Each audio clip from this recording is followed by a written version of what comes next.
ini membuktikan bahwa mahkamah keluarga tidak ada malu ya, tutup muka bla bla bla. Selang besoknya ternyata keluar lagi putusan dengan yang meloloskan itu asal pernah jadi kepala daerah.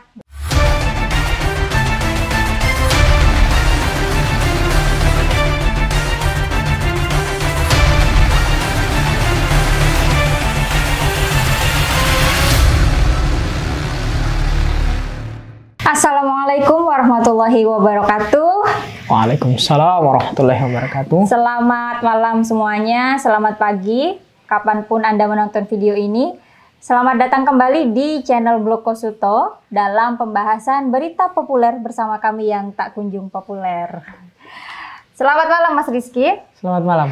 Jadi malam ini kita akan kembali membahas tentang berita yang cukup meresahkan dan mencekik selama 2 hari kemarin ini. Yaitu tentang berita gugatan di Mahkamah Keluarga. Mahkamah Konstitusi. Mahkamah Konstitusi. Ya, yang pada awalnya penuh dengan drama, yang dicabut, ditetapkannya pada akhirnya ditetapkan juga ini ya, masyarakat di prank.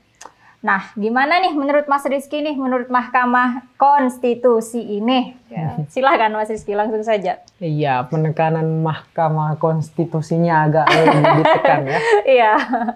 Oke, sebelum masuk ke sana Mbak Lia, saya sedikit mau disclaimer bisa, memberikan keterangan bisa bahwa kalau kemudian ditanyakan apa sih sebenarnya kompetensi kita dalam membicarakan banyak berita politik ya, termasuk Mas Rizky cukup kredibel mungkin ya, pertanyaan orang ya, termasuk sampai hari ini.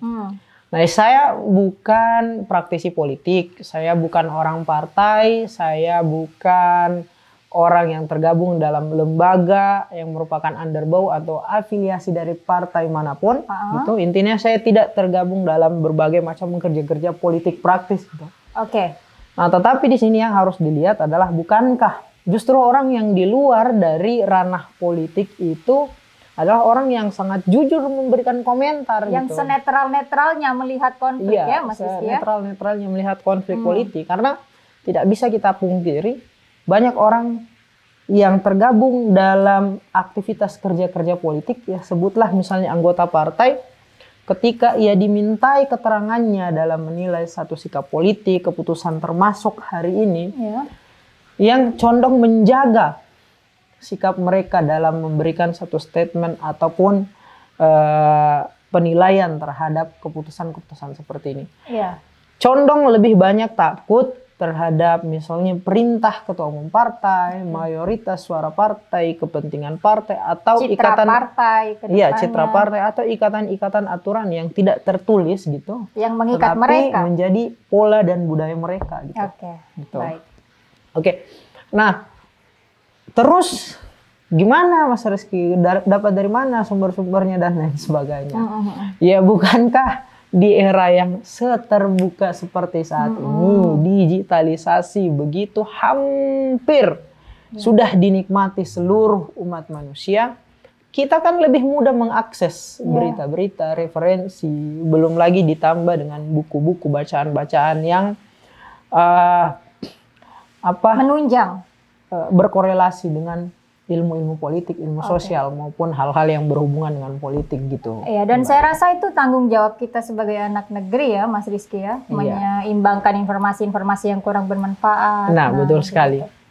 Dan referensi yang hampir paling akurat itu kebanyakan datang dari komentar-komentar netizen masyarakat di segala macam media berita yang membicarakan berita-berita politik termasuk hari ini gitu. Karena itu betul-betul mewakili perasaan masyarakat langsung ya, bisa dibilang ya. Betul. Nah, jadi tidak sedikit beberapa komentar yang saya ambil, beberapa pendapat para ahli saya jadikan kemudian sebagai satu bahan obrolan kita hari ini gitu Mbak Lia. Tetapi kemudian tidak juga menafikan fungsi kerja otak untuk mempertimbangkan mana komentar yang layak untuk kita jadikan sebagai sebuah referensi, sebuah bahan obrolan, atau mana juga yang nggak perlu ini gitu. Jadi sebisa mungkin kita akan netral ya Mas Rizky ya. Nah, sebelum masuk ke sana Mbak Lia mengenai keputusan MK ya yang kita bahas hari ini, Mbak Lia lebih melihat keputusan kemarin itu masuk dalam ranah politik kah Ya. atau hukum? Sebagai orang awam yang tadi yang nggak punya kredibilitas, yang hanya memfilter ya dari berita-berita dan komentar orang, tentu kental politiknya. Gitu, kental ya, politiknya Mas ya, gitu ya. Sebagian komentar bahkan teman-teman saya pun yang nggak pernah posting sama sekali tentang politik, posting itu. Sama-sama saat terjadi awal-awal COVID gitu kan. Seperti sebuah fenomena yang memang bahkan orang awam pun, orang-orang yang nggak pernah peduli pun akhirnya peduli gitu. Jadi memang kita harus meletakkan satu fokus di kasus ini. Gitu. Nah, bahwa kasus ini tidak menarik perhatian kita ke satu fokus, itu benar. Kenapa? Karena keputusan MK selain menyorot tentang kasakusuk politik kita hari ini, dia juga menyorot tentang independensi MK yang dalam hal ini sebagai pembahasan dalam ranah hukum kita telah mencederai berbagai macam mekanisme proses hukum di dalamnya. Betul tidak secara aturan gitu Mbak Lia. Bagaimana kemudian proses mekanisme keputusan kemarin ini diperlihatkan seakan-akan tidak ada terjadi kesalahan, tetapi kalau kita lihat dari segi etika hukumnya, luar biasa banyak hal-hal yang mencederai gitu Mbak Lia. Proses hukumnya. Nah, apakah kita mau mulai dengan pembahasan fenomena politiknya atau proses hukumnya gitu? Sebelum masuk ke sana, ada satu peribahasa yang sangat menarik untuk kita hampir samakan dengan keadaan hari ini. Hasil tidak akan mengkhianati proses. Jadi bagaimana mungkin kita membicarakan hasil keputusan MK kemudian diikutkan dengan segala macam efek-efeknya, sementara prosesnya kalau kita ulik luar biasa banyak seperti tadi yang saya sudah sampaikan. Berarti Mas Rizky beranggapan proses atau perencanaan ini sudah berlangsung lama, begitu Mas Rizky? Nah, maksudnya bahwa gugatan terkait usia, kita langsung ini kan saja poinnya, kerucutkan saja langsung. Berkaitan dengan gugatan usia capres bacawapres ataupun keterangan-keterangan syarat lainnya yang dimaksudkan sebagai orang bisa mencalonkan sebagai calon presiden atau cawapres dimuat dalam aturan ini, itu sudah lama gitu gugatannya. Tetapi memang di hampir segala macam media berita yang disorot adalah penggugat yang gugatannya diterima, yaitu mahasiswa yang baru lulus S1 gitu, yang mau coba-coba. Padahal sebelum ini ada yang ditolak Mas Rizky. Makanya sempat ada temen tuh yang ngepost kayak prank gitu. Banyak juga komentar-komentar netizen yang pada awalnya pada saat berita penolakan ini mencuat, orang-orang yang pro bilang ini membuktikan bahwa mahkamah keluarga tidak ada, malu ya tutup muka bla bla bla. Selang besoknya ternyata keluar lagi putusan dengan yang meloloskan itu asal pernah jadi kepala daerah. Kemudian nih Mas Rizky, saya sekalian kasih tahu nih siapa penggugat yang sebenarnya gugatannya sama tapi ternyata ditolak gitu Mas Rizky. Di antaranya nih ada beberapa kepala daerah, saya bacakan. Antara lain Wali Kota Bukit Tinggi, Herman Safar, Wakil Bupati Lampung Selatan, Pandu Kesuma Dewangsa, lalu Wagub Jatim. Pak Emil juga ya, Pak Emil Dardak. Bupati Sidoarjo Ahmad Mudlor, Wabub Sidoarjo Muhammad Albara. Mereka kabarnya jadi pihak yang pertama kali menggugat. Gitu. Langkah para kepala daerah tersebut lantas diikuti Ketua Umum Partai Garuda Ahmad Rida. Dan terbaru, yang paling baru, Partai Solidaritas Indonesia. Nah, yang saya dengar nih hanya yang PSI. Gitu. Ternyata banyak ya pemirsa ya. Mohon nih Bapak Ibu semuanya diingat-ingat nih siapa tadi pejabat-pejabat yang pertama kali menggugat mengenai syarat capres dan cawapres. Gitu. Nah, itu tadi saya kembali bahwa memang beberapa kelompok, bukan hanya si mahasiswa ini sebenarnya yang sudah melakukan gugatan terhadap termasuk usia capres cawapres dan segala macam keterangan-keterangan lainnya. sudah beberapa kali gitu. Ada yang bahkan gugatannya berisi tentang usia capres dan cawapres itu berada di angka usia 20 tahun. Oh, ada bahkan 70 tahun, 25 tahun. Tetapi semua itu ditolak oleh MK gitu. Nah, terakhir hari ini yang tersorot oleh media, betul si mahasiswa tadi. Tetapi jangan lupa sebelumnya ada gugatan dari Partai PSI dan Partai Garuda.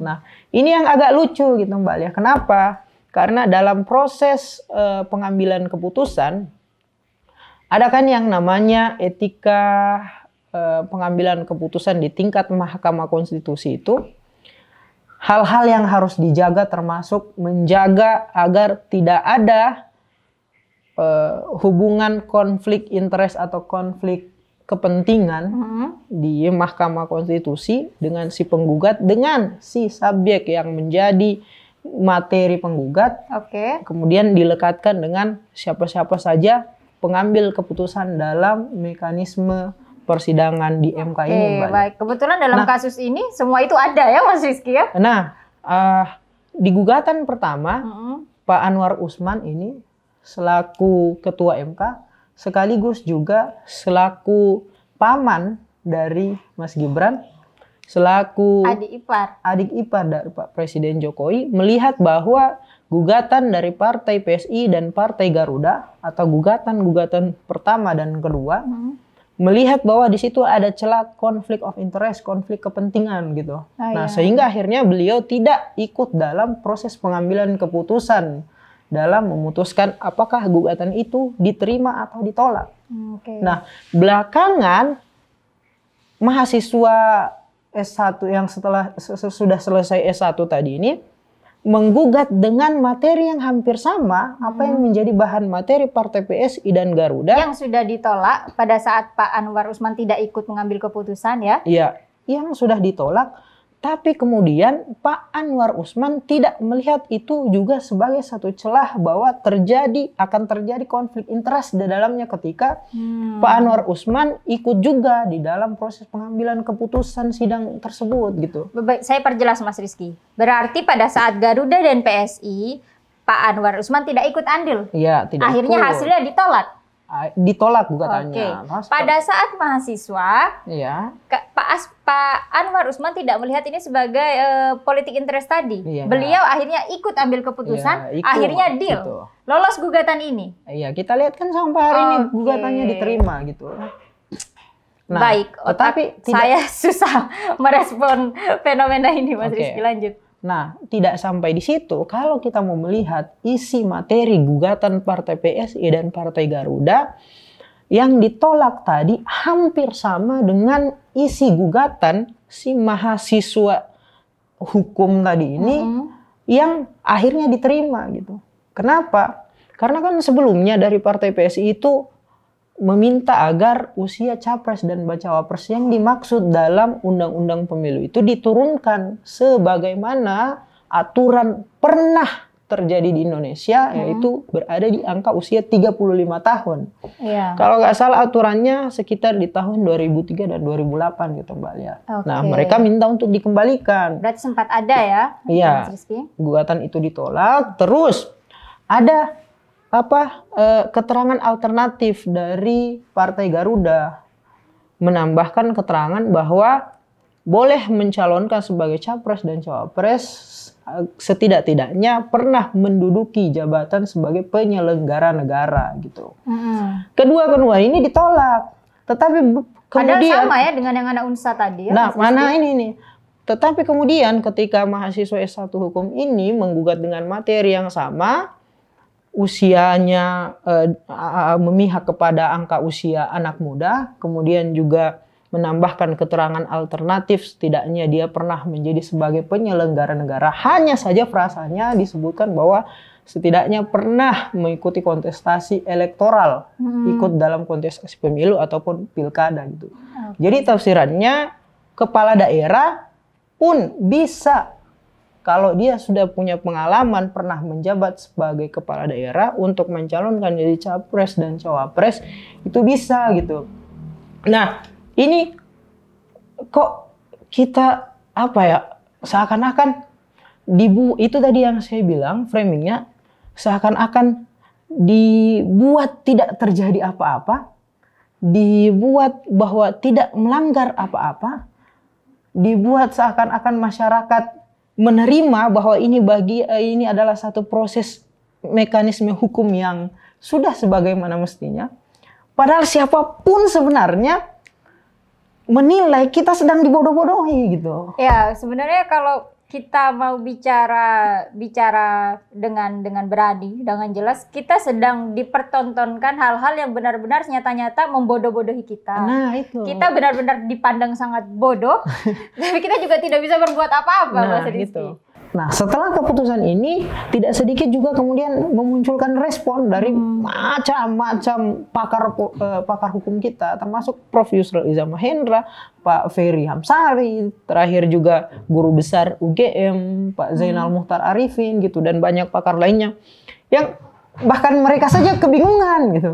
Kebingungan kok baru kemarin ada gugatan yang materinya hampir sama dengan hari ini, itu ditolak. Keesokan harinya diterima. Iya. Nah, yang lucu Pak Prof. Yusril Iza Mahendra, jadi sempat muncul di berita, beliau memberikan keterangan ketika gugatan PSI, Partai Garuda dan kelompok masyarakat tadi yang menggugat ditolak, beliau sempat memberikan keterangan bahwa penyematan mahkamah keluarga tidak benar terjadi. Oke. Nah, keesokan harinya Prof. Yusril Iza Mahendra entah apa yang dia mau buat, apakah menarik kembali keterangan tersebut, yang jelas dia merasa kebingungan gitu. Kok terjadi yang seperti ini dalam proses hukum kita? Ada kan namanya persetujuan dan pertidaksetujuan gitu dalam keputusan yang dihadirkan oleh MK. Nah, pertidaksetujuan ini disebut dissenting opinion. Oke. Bahkan hakim-hakim di MK saja, beberapa di antara mereka itu heran dengan proses pengambilan keputusan yang terjadi di MK ini gitu. Kok sangat cepat. Nah, bahkan ada yang banyak muncul di Instagram itu dengan waktu sekelebat ya. Nah, gitu salah ya? satu hakim menyebutkan keanehan terjadi di dalam proses mekanisme pengambilan keputusan hukum kita gitu. Baru kemarin, hari ini langsung berubah lagi, padahal muatan substansinya sama gitu. Berarti begini Mas Rizky, keanehan ini dipertontonkan ke kita berjalan begitu mulus. Apakah karena rencananya yang tadi memang kepalang matang dan bagus, atau memang ada power yang sangat kuat di MK situ, Mas Rizky? Nah, itu yang kita lihat bisa dari pendekatan-pendekatan. Misalnya, bagaimana sebelumnya gugatan itu ditolak ketika Pak Anwar Usman ini tidak mengambil ikut, keputusan. Bahkan tidak ikut. Oh, tidak ikut dalam proses pengambilan keputusan tersebut. Pak Anwar Usman ini adik iparnya Pak Jokowi ya, Mas Rizky ya. Saya perjelas. Ya, pamannya MK gitu. Gibran. Iya. Nah, belakangan ketika dia ikut, mengesampingkan apa yang ia sebut bahkan untuk menjauhi konflik kepentingan tadi ini, masuk kembali dia dalam proses keputusan tadi ini, akhirnya diterima gitu. Oke. Ya. Nah, itu biar disimpulkan sendiri ya sama teman-teman Bloko Sukto kayaknya Mas Rizky ya. Tergantung sahabat-sahabat sekalian yang ada di rumah mau menyimpulkan seperti apa. Nah, selanjutnya seperti apa pemberlakuan hukum ini? Tentu ini akan diterapkan dalam peraturan KPU di kontestasi Pilpres 2024 yang akan mendatang. Bagaimana hasil keputusan dari MK itu kemudian dibawa oleh KPU, dijadikan sebagai satu draft masuk dalam pasal PKPU, kemudian juga harus terkoordinasi dengan Komisi 2 di tingkatan DPR RI gitu. Nah, hanya saja kondisinya sekarang DPR RI Komisi 2 sedang melakukan reses gitu. Ini yang salah satu juga ditakutkan bagaimana kemudian satu keputusan hukum itu jangan dibuat tergesa-gesa gitu. Jangan dibuat ketika satu proses hukum ini dengan program yang akan mendatang dibuat dalam jangka waktu yang berdekatan. Nah, akhirnya kan seperti ini. Proses hukum keputusan hukum dari MK akhirnya menggantung ketika ia mau dibawa di DPR RI Komisi 2 tingkatan itu, tapi kemudian Komisi 2 juga sedang dalam aktivitas reses. Nah, entah kedepannya seperti apa bentuk hukumnya. Tapi yang jelas gini Mbak Lia, tadi kan saya sebelum mau masuk ke hasil sedikit menyoroti berbagai macam proses mekanisme hukumnya.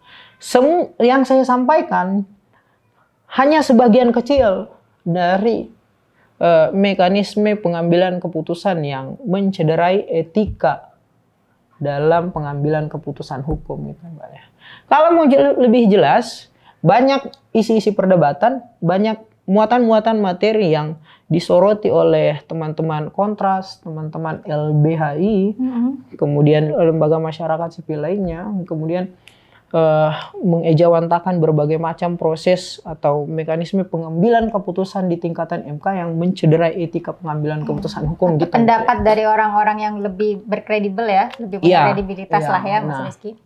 Nah, kemudian gini Mbak ya, banyak orang yang akhirnya memahami, bahkan Waketum Nasdem Pak Ahmad M. Ali, beliau memberikan ucapan selamat kepada generasi muda dengan hadirnya pasal ini, dengan berubahnya syarat ini, dengan hadirnya keputusan MK ini merupakan kemenangan bagi generasi muda gitu. Oke. Padahal lanjut Mas Vicky. Beliau juga tidak lupa menambahkan, semoga ini kemudian bisa memantik kepedulian generasi muda kita untuk lebih andil dalam proses demokrasi di Indonesia gitu ya. Intinya begitu ucapan beliau. Padahal kalau kita mau kritis lebih dalam berkaitan dengan pasal yang berubah ini, pasal ini tidak memihak kepada generasi muda sebenarnya gitu. Pasal ini lebih mengakomodir kepentingan cawe-cawe politik Pak Jokowi, dinasti politik Pak Jokowi, dan keinginan Gibran untuk menjadi bacawa pres gitu. Atau dalam pandangan yang lain kita bisa melihat bahwa ini adalah hadiah kado dari seorang paman kepada keponakannya. Entah dalam momentum seperti apa, apakah Mas Gibran dekat-dekat ini berulang tahun atau seperti apa gitu ya. Nah, kenapa? Karena batas usianya 40 tahun minimal. Betul banyak anak muda trennya hari ini yang ada di Indonesia. Tapi apakah banyak anak muda juga yang sudah pernah menduduki jabatan sebagai penyelenggara negara atau lebih spesifik menjabat sebagai gubernur atau pemerintah kepala daerah gitu? Yang kemudian bisa ikut kontestasi capres dan cawapres. Mungkin itu sebenarnya harus diriset dulu ya Mas Rizky. Berapa persen dan berapa banyak kemungkinan pemuda yang bisa ikut berkontestasi. Untuk memperkuat anggapan-anggapan ini adalah hadiah untuk para pemuda ya. Padahal untuk tadi ya? Ponakan ya? Apa berarti Mas Rizky? Kalau paman itu? Ponakan. Ponakan. Kalau mau melihat apa yang menjadi niatan Partai Solidaritas Indonesia, kenapa kemudian menurunkan angka usia sebagai pencalonan capres dan cawapres, mereka mempertimbangkan bahwa pencalonan sebagai capres dan cawapres ini merupakan hak konstitusionalitas seluruh masyarakat Indonesia. Oleh karena itu jangan sampai ini menjadi kepentingan kelompok tua untuk membatasi manuver politik dari generasi-generasi muda yang hari ini kita harus akui lebih luar biasa gerakan-gerakannya gitu ya. Nah, oleh karena itu dia tidak mau di PSI menghalangi adanya batasan-batasan anak muda termasuk dalam proses pencalonan capres dan cawapres gitu. Itu seolah sikap yang sangat naif ya Mas Rizky ya, mengingat biaya politik yang sangat besar, usia yang sangat muda. Dari segi pengalaman dan materi emang mana cukup kan sebenarnya kan? Maksud saya, padahal kan Pak Anwar Usman ini sebagai ketua MK kemarin, sebelum akhirnya ada kemunculan dari gugatan si mahasiswa S1 hukum ini, kan sudah mendapatkan stempel dari masyarakat bahwa ini menjadi satu bahan kepentingan dari Mas Gibran dan politik dinasti Pak Jokowi. Oh ya betul. Tetapi dibantah lagi dengan niatan PSI yang ingin membuka keran hak konstitusionalitas itu betul-betul sasarannya untuk seluruh masyarakat Indonesia. Ini seperti saling menutupi lubang ya Mas Rizky. Anggaplah seperti itu. Niat Pak Anwar Usman untuk tidak mengkabulkan niatan PSI agar juga kemudian terhindar dari stempel masyarakat bahwa Pak Anwar Usman ini menjadi salah satu pionir dalam menjalankan aksi dinasti politik Pak Joko Widodo. Justru apa yang dia lakukan hari ini kebalikannya gitu. Iya. Yang sangat mudah kita nilai bahwa ini adalah satu kerja dari Pak Anwar Usman untuk memberikan hadiah kepada si ponakan. Bagaimana kemudian betul hari ini generasi muda akhirnya terseleksi ya dengan batas usia 40 tahun. Apakah Gibran terseleksi karena dia tidak mencukupi umur 40 tahun? Dia terseleksi hanya saja karena ada tambahan keterangan alternatif syarat lainnya yang syarat itu terpenuhi oleh Gibran. Karena dia lolos. Akhirnya anggapan atau stempel masyarakat tadi bahwa MK ini merupakan mahkamah keluarga, bahwa Pak Anwar Usman dan oknum-oknum MK lainnya merupakan pionir dari penguatan politik dinasti Pak Jokowi benar-benar terjadi. Oke, berarti selanjutnya Mas Rizky udah terjadi nih. Iya. Kedepannya apakah memang mungkin Mas Gibran ini akan menjadi cawapres dari, karena tersisa satu kandidat yang belum mengumumkan wapresnya ya. Okay. Apakah mungkin akan menjadi kandidat dari Pak Prabowo nih berarti nih Mas Rizky? Iya, oke. Terlepas dari sebelum saya menjawab ya. Iya. Apakah hampir pasti Gibran akan dicalonkan sebagai bacawa pres dari Pak Prabowo ya. Luar biasa hari ini beritanya dari kubu Pak Ganjar Pranowo sudah memastikan sekaligus mendeklarasikan Pak Mahfud MD ya sebagai bacawa pres mereka yang kemungkinan besok hari akan mendaftar di KPU gitu. Iya, dengan Pak Anies sekalian juga tadi saya lihat beritanya. Iya, itu. Satu gebrakan yang saya harus nilai secara objektif luar biasa. Gerakan politik, keputusan politik dari PDI Perjuangan gitu ya. Ternyata PDIP nggak terlalu rungkat ya.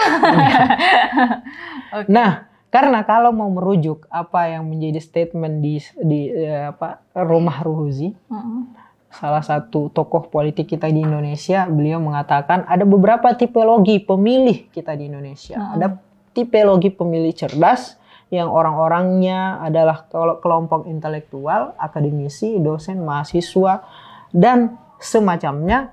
Itu satu kelompok yang memilih bersikap untuk Anies Baswedan. Gitu. Oke. Kemudian terdapat juga tipologi pemilih lain adalah tipologi pemilih momentuman yang menjadikan kontestasi pilpres ini merupakan ajang pesta bagi-bagi uang. Oke, berarti siapa yang paling banyak ya? Bagi-bagi kue, bagi-bagi kepentingan dan lain sebagainya. Dan tipologi pemilih ini banyak Mbak Lia. Kenapa? Karena ada di tataran kelompok grassroots gitu. Nah, ini dia membagi ini. Nah, luar biasanya manuver politik dari PDIP yang memasangkan Pak Mahfud MD bersama Pak Ganjar Pranowo, mereka kan sudah mendapatkan secara otomatis pemilih Pak Jokowi pindah ke Ganjar sebagai pelanjut kaderisasi dari Partai Demokrasi Indonesia Perjuangan. Kemudian juga mereka merebut suara tipologi pemilih cerdas tadi ini dengan memasangkan Pak Mahfud MD gitu Mbak. Dan kita lihat Pak Mahfud MD ini dan Pak Anies Baswedan merupakan orang yang pernah sama-sama besar di salah satu organisasi mahasiswa Islam terbesar di Indonesia, HMI. Iya, benar. Luar biasa. Hanya saja memang Pak Anies Baswedan ini kalau di internal HMI itu ada namanya HMI MPO gitu. Nah, beliau iya. berproses panjang di situ, sementara Pak Mahfud MD di Dipo. Nah, dalam prosesnya memang sudah menghadirkan berbagai macam keputusan bahwa telah islah bahwa HMI hanya satu, tetapi eksistensi hari ini masih ada itu HMI MPO dan Dipo. Nah, terlepas dari situ Mbak Lia, tidak bisa kita pungkiri masyarakat HMI ini dengan tipologi pemilih cerdasnya akan terpecah suaranya berarti. Akan terpecah suaranya. Oke. Begitu juga orang-orang di luar kelompok HMI, kelompok akademisi, kelompok intelektual, kelompok pemilih cerdas yang tidak melihat kontestasi Pilpres ini sebagai politik momentuman, menjadikan bahan pertimbangan segala macam gagasan itu kemudian akhirnya terpecah. Iya. Karena PDI Perjuangan mematahkan statement bahwa gerakan PDI Perjuangan tidak hanya melihat pada kepentingan kuantitas pemilih. Oh, begitu. Gitu. Iya. Tetapi ia ingin masuk dalam konsep idealnya. Makanya digait proses Pak Mahfud politik ya. di Indonesia. Berarti Pak Mahfud punya sosok yang bisa mematahkan anggapan ke PDIP. Mereka tidak mengesampingkan apa yang namanya kualitas. Gitu. Kalau Mas Gibran, Mas Rizky? Nah, saya berharapnya Mas Gibran ini terlepas dari apakah nantinya Mas Gibran ini betul akan menjadi pionir keberlanjutan politik dinasti Pak Joko Widodo. Entah tahun ini 2024 atau kapan. Iya, tapi saya berharap dia dipasangkan bersama Pak Prabowo sebagaimana ramalan-ramalan dari tim pemenangan Pak Prabowo begitu, dan segala Mas macam. Rizky? Karena yakin dan pasti kalau Gibran berpasangan dengan Pak Prabowo pasti kalah. Oke, begitu. Pasti begitu kalah. Ya. Ya, pasti Ya, kalah. kita bisa melihat respon yang sangat negatif, yang sangat masif dan besar kemarin ya. Karena begini, betul tipologi pemilih cerdas kita ini tidak lebih banyak dibanding tipologi pemilih momentuman. Amplop ya. Tetapi efek gelombang dari suara mereka ini luar biasa. Mustahil tipologi pemilih cerdas, pemilih-pemilih masyarakat Indonesia yang hari ini didominasi oleh generasi muda akan memilih Gibran dan Pak Prabowo karena melihat kualitas mereka yang sampai hari ini tidak terlihat track record dari kepemimpinan mereka sebelum-sebelumnya. Oke Mas Rizky, ini pas-pas ya, kita udah selesai dan sudah azan. Terima kasih atas waktunya. Semoga teman-teman subscriber sekalian berkenan ya dengan penjelasan tadi, bisa mendengarkan dengan seksama dan ada informasi yang berguna. Oke, terima kasih. Sampai jumpa di pembahasan berita populer lainnya bersama kami yang tak kunjung populer. Billahi taufiq wal hidayah. Wassalamualaikum warahmatullahi wabarakatuh. Sebenarnya saya masih punya banyak bahan.